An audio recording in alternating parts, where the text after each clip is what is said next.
Cheers. Welcome to Adventures in Beer Selling. So, great man theory. Let me give you the definition. Let me give you the technical Wikipedia first. The great man theory is an approach to the study of history popularized in the 19th century, according to which history can be largely explained by the impact of great men or heroes, highly influential and unique individuals who, due to their natural attributes such as superior intellect, heroic courage, extraordinary leadership abilities, or divine inspirations, have a decisive historical effect. That's what the Wikipedia is.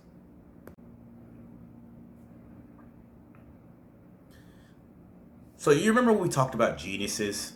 We talked about in the dedication to Gary Grice, aka the Jizza.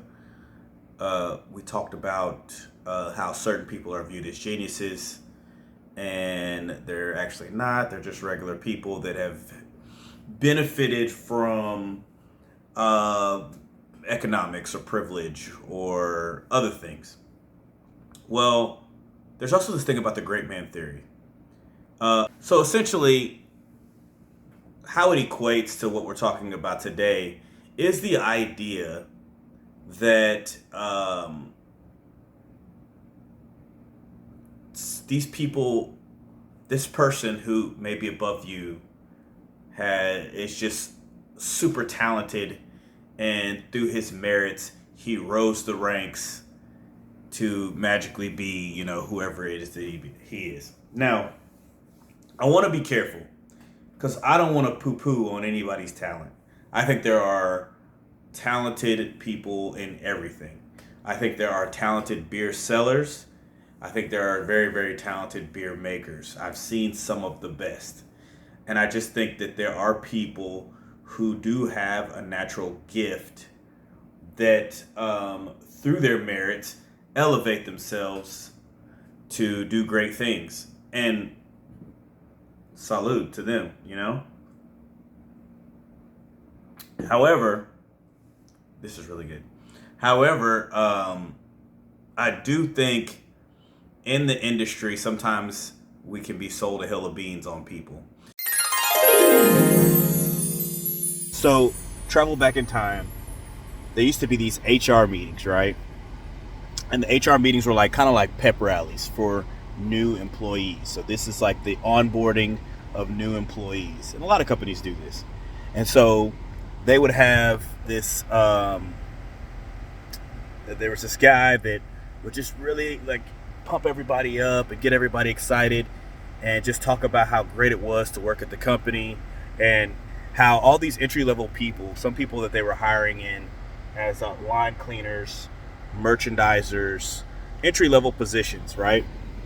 They're hiring them and they're saying, hey, it doesn't matter where you are right now, you could be anything, which is true, and it's very motivating. I mean, if you work hard, right, you should have a good opportunity. And they would use this example of this guy who was a senior leadership position in the company, C-suite level employee, and he was also a percentage share owner in the company. And they would use this story they would tell about him. Now, keep in mind, at this point at the company, I'd been there for quite a while, and I worked for a guy who had been with the company for 25 years. At least 25, 20 years, something like that. And he'd seen many people come and go. And so he had heard this story, but the guy that was a C-suite employee kind of came around the same time. He was an entry-level employee, so he knew the guy. Now, I remember them doing this in my orientation and onboarding, where they would talk about this guy and they say, look, and we'll call the guy John, right? John was hired in the same position that you're in, and he was an entry-level employee. He started off cleaning lines, so cleaning the draft lines, right? And I don't think that's where he started off, but whatever. He started off doing that, and look at him now. He is an executive with the company. He's a percentage share owner of the company. So that should show you that if you work hard, you could be right where John's at.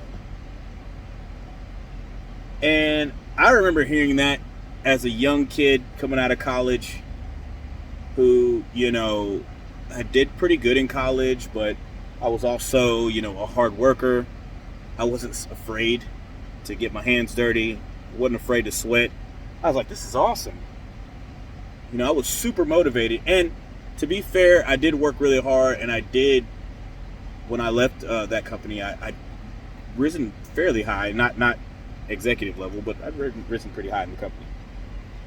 At least, in the short span I was there. But it's something I remember this day. It hit me. I'm sitting, the orientation was like right outside of my office. And he's giving the whole speech, getting them pumped up, and he's talking about it. And I remember talking to my supervisor because we had this new crop of young entry-level guys coming in. So we were excited about it, all the managers, and we were trying to pick out who we were going to put on our teams and everything. And I remember my supervisor was, I was either in his office or he was mine, because the way his office and mine sat, I had a direct sight to the orientation, and they had one of the doors open. And his office is like right in front of where the orientation is. So with this door open, he could hear everything, and I could see and hear. And I remember I was in my office. I heard him tell the whole story about John and how he started off in the mail room or a line cleaner, and look at him now. He's a percentage owner in the company. And I went and sat in my boss's office, and I was like, you hear that? He's like, yeah. He's like, man, I'm really excited. It looks like we got a good crop of new young talent. I said, no. Did you hear the story about John? He was like, yeah. I remember that. I was a driver, and I remember they hired him. He was a mailroom guy or line cleaner, whatever. And I was like, so you were here back then, right? He was like, yeah. Because it's a great story. I mean, even myself, this is my supervisor talking. He goes, I've been here 25 years. Look at me. I'm a supervisor here, and, you work hard, you can be everything. Now, keep in mind, totally right. He worked hard, 25 years. He was a supervisor. He is still far removed from the executives. He's far removed from the 10% share owners or whatever. Not to poo-poo on hard work and his success, just to say that he still was not where this guy was at. So I asked him a fundamental question that, it never dawned on me until this day. I don't even know why it was this day. And it never dawned on him either. And it was a question that I should have asked a long time ago. And I said, that is a motivational story, but something about it nobody's ever asked. And it makes me wonder. And he's like, what's that? I said, you were here when he got hired, right? He was entry level. He was like, yes. And here we are 25 years later, and he's an executive. He said, yes. What did he do between those two times? And he was like, what do you mean? I said, well, I know your history. You were an entry-level merchandiser. Then you became a driver. And then you became a salesman. Right? And by the time I came around, you were a manager. And now you are a higher version of a manager. I know every step in your career. But I've never heard his. I said, when you were a salesman, was he a salesman? He goes, no, come to think of it, no, he wasn't. When you were a driver, was he ever a driver? It's like, no. What positions did he hold other than being entry-level guy and executive/owner?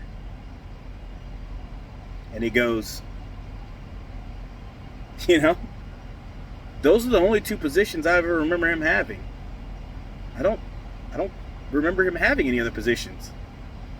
I said, that's because he didn't. Again, I'm not crapping on his success. But this idea that he got to where he got because of his merits, because of his hard work, it's a little bit of a stretch. I think what's more impactful and powerful about that, in a positive way, because I'm not trying to be negative on anybody that has gotten somewhere on the shoulders of others. But it's one of those situations where it's through connections, it's through network, it's through building up your coalition. That's what got him where he was. So this idea that he's just so great that he just worked his way up. A bullshit. I don't know. I just don't know about that. What I will say is that building networks, building coalitions, reaching out to people and connecting with people, that's the way you grow yourself. And that's kind of what you should take from that. He knew somebody that helped elevate him.